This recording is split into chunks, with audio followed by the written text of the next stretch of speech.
امام صاحب رحمۃ اللہ علیہ سے کئی بار منقول ہے کہ سامنے سے وہ بندہ آ رہا ہوتا جس کو امام صاحب نے قرضہ دیا ہوا تھا اور وہ نہ دے سکتا تو وہ راستہ بدل لیتا، تو امام صاحب اسے بلا کے کہتے میں نے آپ کو قرضہ معاف کیا، آج کے بعد شرمندہ نہ ہوا کر۔ اتنے اموال کا مالک۔ ایک بار بادشاہ نے انہیں اپنے دربار میں بلایا اور 1000 اشرفی دی۔ اشرفی ایک دینار ہے، اس زمانے کا دینار گولڈن اسپیرو، سونے کی چڑیا ہوتی تھی، وہ 1000 دانے آپ اندازہ لگائیں اس نے دی، اور بادشاہ نے بڑی شاطرانہ انداز میں اس کے نمبر نوٹس کروائے کہ جب نوٹ ہو جائیں گے نا امام حنیفہ یہ چلائے گا، جب اسے استعمال کر لے گا اس کے بعد اس کو بلا کر یہ لالچ دیں گے۔ ایک عرصہ گزرا، اس کے پاس رپورٹ نہ آئی چلنے کی۔ آخر اس نے کہا ہوگا یہ شہر سے باہر جو جاتے ہیں نا سفروں پہ وہاں چلا آئے گا، بڑا تیز ہے، تو اب اسے بلایا اور کہا کہ میرا وزیر بن جا، آپ یہ دینی امور لوگوں کے نپٹاتے رہنا۔ امام صاحب نے فرمایا کہ آپ کی بات اپنی جگہ، لیکن میں اس کو حق نہیں سمجھتا، میں نہیں لے سکتا یہ چیز۔ انہوں نے کہا ہمارے ٹکڑوں پہ پلنے والے ہمارے سامنے نہ ہمیں بولتے ہو تم، میں نے تمہیں اتنے پیسے دیے تھے، نکالو پیسے۔ اچھا 1000 اشرفی آج کے دور کا اندازہ لگائے نا، کم از کم یہ 1 کروڑ روپے بنتے ہیں۔ یہ کوئی چھوٹی موٹی رقم نہیں ہے، کوئی لاکھ 10 لاکھ کی بات نہیں ہے، یہ 10 ملین کے لگ بھگ کی رقم ہے۔ تو امام صاحب نے کہا جی بہت اچھا۔ امام صاحب رحمۃ اللہ علیہ جب بادشاہ کے پاس گئے تھے نا، اس کی نیت کا علم تھا، اپنی کوٹ کی جیب سے وہی مہر لگی ہوئی رقم اٹھائی کا یہ لے لے، یعنی اس طرح خودداری کی زندگی گزاری ہے۔ ایک بار بڑے بادشاہ نے بلایا ابو جعفر منصور نے بغداد میں اور کہا کہ اس بندے کو چیف جسٹس بنانا چاہیے، جب میں چیف جسٹس بنا لوں گا تو میرے چھوٹے موٹے کام عوام میں نظر انداز ہو جائیں گے، وہ کہیں گے اتنا بڑا بندہ اس کے ساتھ ہے۔ تو اس کو علماء نے کہا بھئی اس سے گفتگو کرنا مذاق نہیں ہے۔ 300 مولوی اس نے بلائے اور رات کو پوری تیاریاں کرتا رہا بھی یوں کہوں گا یوں کہوں گا یوں کہوں گا۔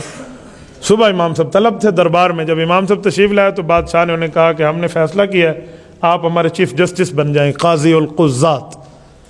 تو امام صاحب نے فرمایا انی لست لأہل، میں اس کا اہل نہیں ہوں۔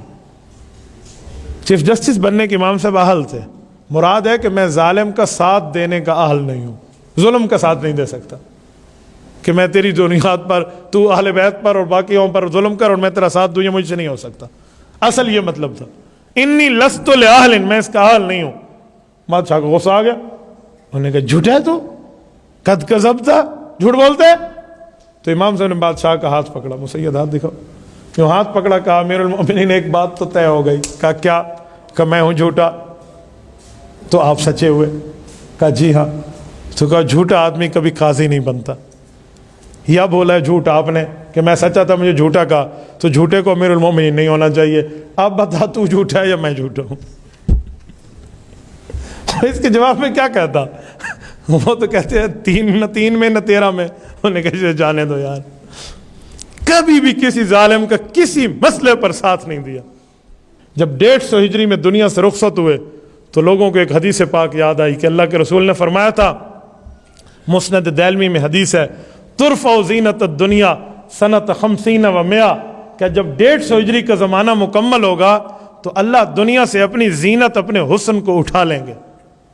وہ اس وقت پتہ چلا جب اسی مہینے کی 15 تاریخ سن 150 ہجری کو امام ابو حنیفہ اس دنیا سے رخصت ہوئے۔ اور کیسے ہوئے؟ بادشاہ نے اسی ظلم کی پاداش میں کہ میرا وزیر اور قاضی نہیں بنا، انہیں جیل میں ڈلوا دیا، اور امام صاحب رحمۃ اللہ علیہ جیل میں تھے، اور اس بندے نے جیل میں ظلم اور تشدد کی انتہا کرائی، لالچ بھی دی، لیکن امام صاحب کبھی نہیں ہٹے کہ میں ظلم کا ساتھ نہیں دے سکتا، میری گردن جدا کر دے۔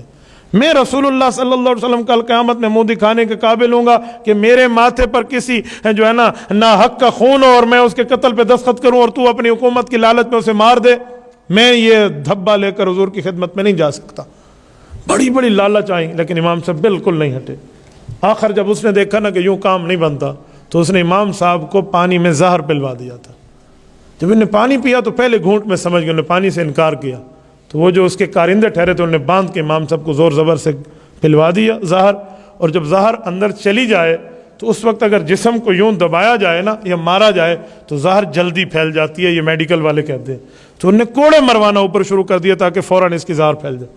تو امام صاحب نے جب دیکھا نا کہ اب میری زندگی کا اختتام ہے تو ان نے سر سجدے میں رکھا اور سجدے کی حالت میں بھی دنیا سے رخصت ہو گئی۔ امام صاحب نے شہادت پائی ہے، اور اس کے بعد ان نے اس وقت ایک وصیت کی تھی اپنے ایک شاگرد کو، اپنے گھر میں یہ پیغام بھیجا تھا کہ جب میں فوت ہو جاؤں نا، یہ جو بادشاہ نے نایا قبرستان بنایا مجھے ادھر دفن نہ کرنا، یہ غصب کی زمین ہے، یہ فلاں بندے کی تھی، اس نے ظلماً اس کی زمین ہتھیا لی ہے، پیسے دیے، کہا میری فلاں جگہ کے جو پیسے قرض آئے گا فلاں جگہ سے ذاتی زمین خریدنا، مجھے ادھر قبر دینا، میں اس ظالم کے قبرستان میں نہیں جاتا۔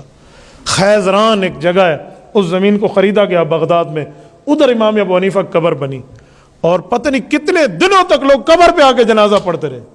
اس وقت بغیر کسی ٹیکنالوجی کے اعلان کے امام صاحب کے جنازہ پڑھنے والوں کی تعداد 50,000 تھی، یہ پہلے دن کا جنازہ۔ اور جب امام صاحب کا جنازہ اٹھا اور دنیا آئی اس پر، وہ کہ رش پڑ گیا، تو بادشاہ کو اس کی بیوی نے کہا کہ تو زندہ رہ کے بھی ہار گیا، ابو حنیفہ نے مر کے بھی تجھے شکست دے دی ہے، کہ وہ لوگوں کے دلوں کا بادشاہ ہے، وہ لوگوں کے دلوں پہ راج کرتا ہے، اور اس نے مر کے بھی تم سے بدلہ لیا ہے، تیری غصب شدہ زمین میں اس نے اپنی قبر بھی نہیں بننے دی، کہ اپنے ذاتی پیسے سے اس نے اپنے لیے جگہ خریدی اور وہاں اس قبر ہے۔ بغداد میں مقبرہ خیزران، یہ امام صاحب کی قبر ہے۔ میری بڑی خواہش ہے، دعا فرمائے اللہ اسباب عطا فرمائے حضرت امام صاحب کی قبر پہ ہم حاضری دیں۔